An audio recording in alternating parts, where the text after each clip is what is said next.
Australia দারুণ দল দিয়েছে, তাদের টপ দল দিয়েছে বাংলাদেশের বিপক্ষে দুইটা টেস্ট খেলার জন্য। কিন্তু বাংলাদেশ দল কেমন যাবে? শক্তিশালী দল যাবে নাকি দ্বিতীয় সারির দল যাবে? দেখুন, ইনজুরি বাংলাদেশ দলকে অনেক আগে থেকেই শঙ্কায় রেখেছিল। অবশেষে শঙ্কাটা সত্যি হয়েছে যে বাংলাদেশ দল একটা কম শক্তিশালী দল, মানে বাংলাদেশের প্রেক্ষাপটে। দেখুন, অস্ট্রেলিয়ার বিপক্ষে অস্ট্রেলিয়া মাটিতে দারুণ করবে, 5 দিন লড়াই করবে, জিতবে, ড্র করবে, সেই আশা করা ভুল। তারপরেও বাংলাদেশ দল পাকিস্তানকে যেভাবে হারিয়েছে, বোলাররা যা করেছে, এরপর আমরা আশা করতেই পারি যে অস্ট্রেলিয়ায় গিয়ে বাংলাদেশ দল ভালো দুইটা টেস্ট ম্যাচ খেলবে, সেখানে লিটন দাস, রানা দারুণ কিছু করবে। এই দুইজন লড়াই করার জন্য, মানে এই টেস্ট দুইটার জন্য বড় একটা তারকা, বড় ইম্প্যাক্ট ফেলতে পারতেন। ওই দুজন কি করতে পারে, খেলতে পারবেন কি পারবেন না সেই সংখ্যা ছিল। অবশেষে বিসিবি জানিয়ে দিয়েছে যে রানা খেলতে পারবেন না।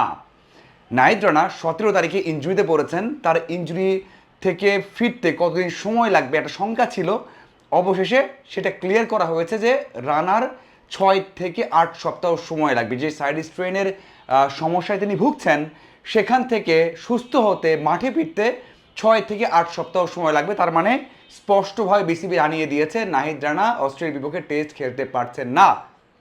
দেখুন, বাংলাদেশ দল কেমন খেলবে, কি করতে পারে, তার থেকে বড় বিষয় ছিল রানা কেমন করবেন ওখানে সেটা দেখার। কারণ রানা গত 1 বছর বাংলাদেশের সেরা বোলার, সবচেয়ে বেশি স্পিড দেওয়া, টেস্ট, ওডিআই, টি-20 3 ফর্ম্যাটেই দারুণ কিছু করা।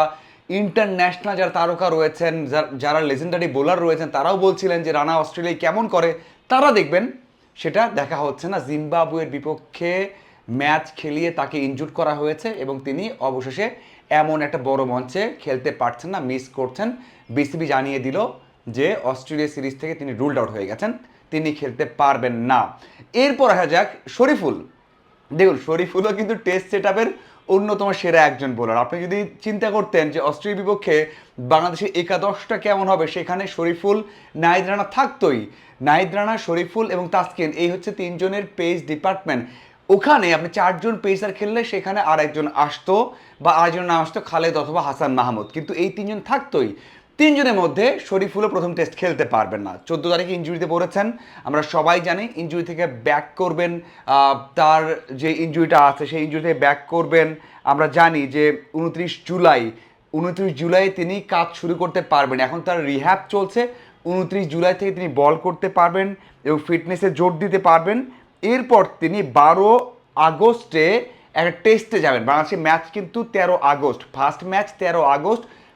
12 আগস্টে তিনি বিসিবির একটা টেস্টে যাবেন। ওই টেস্টে যদি ভালো করতে পারেন, টেস্টে সব উতরিয়ে যান যে না ম্যাচ ফিটনেস আছে, ম্যাচ খেলতে পারবেন, তাহলে দ্বিতীয় টেস্টে খেলতে পারেন। তার মানে আমরা বলতে পারি যে এই দুইটা টেস্টের জন্য শরীফুলকে আর বাদ রাখতে পারেন। তার হ্যামস্ট্রিং চোট, এটা হয়তোবা ঠিক হবে না, তার ঠিক হতে সময় লাগবে। যদি ঠিক হয়, যদি 13 বা 14 তারিখে ঠিক হয়, তারপরে ট্রাভেল করে যাবেন, সেখানে ম্যাচ ফিটনেস ছাড়া খেলবেন, এটা বড় একটা বিষয়। গেল দুইজন সেরা তারকার ইনজুরি আপডেট, মানে দুজনে খেলতে পারছে না, এটা অনেকটা নিশ্চিত। এরপর আসা যাক লিটন দাস। আমি সবসময় বলেছি যে পেস ডিপার্টমেন্ট খেলতে, মানে অস্ট্রেলিয়া যে পেসাররা রয়েছেন তাদের মোকাবেলা করার জন্য ভালো ব্যাটার দরকার। বাংলাদেশের মানে যে তারকাগুলো আছে, ব্যাটার আছে, তাদের মধ্যে যারা ভালো পেস খেলতে পারেন তার মধ্যে একজন লিটন দাস। আপনি যদি মুশফিকের কথা বলতে পারেন, যদি মুশফিকের হাইট কম, ওখানে খেলেননি কোনো টেস্ট, সমস্যায় পড়তে পারেন, শান্ত আছেন একজন যে ভালো পেস খেলতে পারেন, এছাড়া লিটন দাস একজন। এই দুজনের উপর আপনি ভরসা রাখতে পারেন যে দুজন ভালো পেস সামলাতে পারেন। তার মধ্যে লিটন দাসও খেলতে পারছেন না, ফার্স্ট টেস্টে খেলতে পারবে না, তার কাফ মাসল ইঞ্জুরি। সিঙ্গাপুরে ট্রিটমেন্ট করিয়েছেন, স্ক্যানের রিপোর্ট এসেছে, সেই রিপোর্ট বিসিবি প্রকাশ করেছে, বলেছে যে প্রথম টেস্টে খেলতে পারবেন না। তার আপডেট হচ্ছে যে 28 জুলাই তিনি কাজ শুরু করবেন, একটু রানিং শুরু করবেন, এরপর রানিংয়ের পর ফিটনেস ভালো হলে ব্যাটিং শুরু করবেন, তারপর জানা যাবে। কিন্তু 28 জুলাই তিনি হালকা রানিং শুরু করতে পারবেন। লিটন দাস 28 জুলাই শুরু করতে পারবেন বলা হয়েছে, ফার্স্ট টেস্ট খেলতে পারবেন না, এরপর সেকেন্ড টেস্টের জন্য তাকে বিবেচনা করা হবে। তার মানে কি তিনজন সেরা একাদশে থাকা, মানে এই তিনজনে প্রথম টেস্টে অস্ট্রেলিয়ার বিপক্ষে ফার্স্ট টেস্ট খেলতেন, তিনজন একাদশ থেকে বাদ। মুস্তাফিজ ইনজুরিতে রয়েছেন, সাকিব রয়েছেন ইনজুরিতে, তাদেরও আপডেট দেওয়া হচ্ছে। তাদের যেহেতু সময় আছে সামনে, তার মানে তাদের নিয়ে খুব একটা চিন্তা করতে হচ্ছে না। কিন্তু এই তিনজন যারা একাদশে থাকতেন তারা নেই।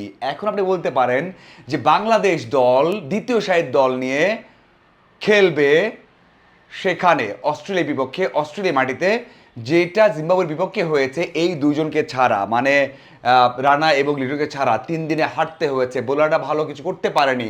আপনি খেয়াল করে দেখুন, যদি সেখানে হাসান মাহমুদ খেলেন, তাসকিন খেলেন, সেখানে যদি খেলেন খালিদ খেলেন, এবাদত ছুটি নিয়ে গেছেন, তার মানে কি ওখানে এই বোলিং লাইন আপ দিয়ে আপনি খেলবেন, এবং যেটা খেলেছে জিম্বাবুয়ের বিপক্ষে 2.5 দিনে হারতে হয়েছে। আপনি এখন চিন্তা করে দেখুন বাংলাদেশের অবস্থাটা কি।